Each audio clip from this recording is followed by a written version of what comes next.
News from abroad now. Eurozone leaders have talked into the early hours of this morning, trying to agree on the terms of a new bailout for Greece. A draft compromise has reportedly been tabled before the emergency summit, but no details have emerged yet. Let's get some more on the story now. I'm joined by financial journalist Eleni Giokos. She's been keeping a very close and special eye on Greece. Eleni, good morning. All right, we know very little detail or no detail coming out of overnight talks. What are we guessing that they're discussing, and what are we guessing has happened that we aren't seeing any kind of outcome from this? Well, guess what? They're in the 15th hour of negotiations. I thought I should stay up all night in sympathy, but I didn't. I went to bed. They're busy discussing, and they actually met yesterday afternoon, and they said they will not go home until they come up with some kind of resolution. We haven't heard anything come through yet, so chances are they're still discussing various things, and there's various sticking points. Now, remember, Greece voted no against harsh austerity. Then the Greek government comes through, puts through harsh austerity plans, but the EU wants even more.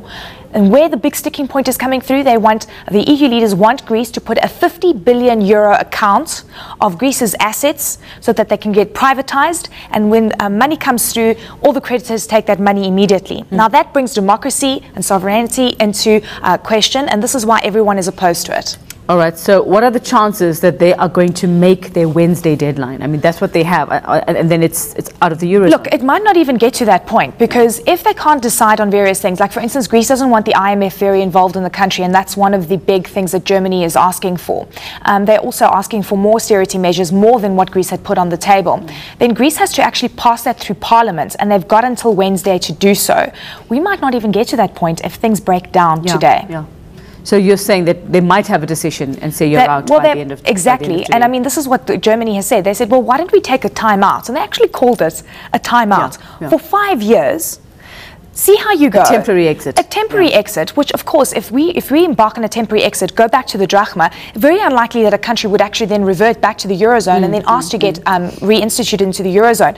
More importantly, over the next few days, if things break down today, Germany and the like might say, Greece, this is time for you to leave. Greece might say themselves, voluntary exit, or we'll wait until the parliamentary vote comes through on Wednesday, probably a no for some of the harsh things that they've been discussing. So, there's so many various scenarios over the next few days. What is the feeling about a temporary exit out there generally among experts? Well, look, very, very negative. I mean, you can't just say things like temporary exit. I mean, this also brings into question the viability of the Eurozone. We know Joseph Stiglitz, he's a Nobel laureate, he's one of the most famous economists globally, saying how can countries in the Eurozone discuss things like an account of 50 billion euros to privatize and being controlled by Luxembourg, and we're expecting the Greek government to approve these kind of things.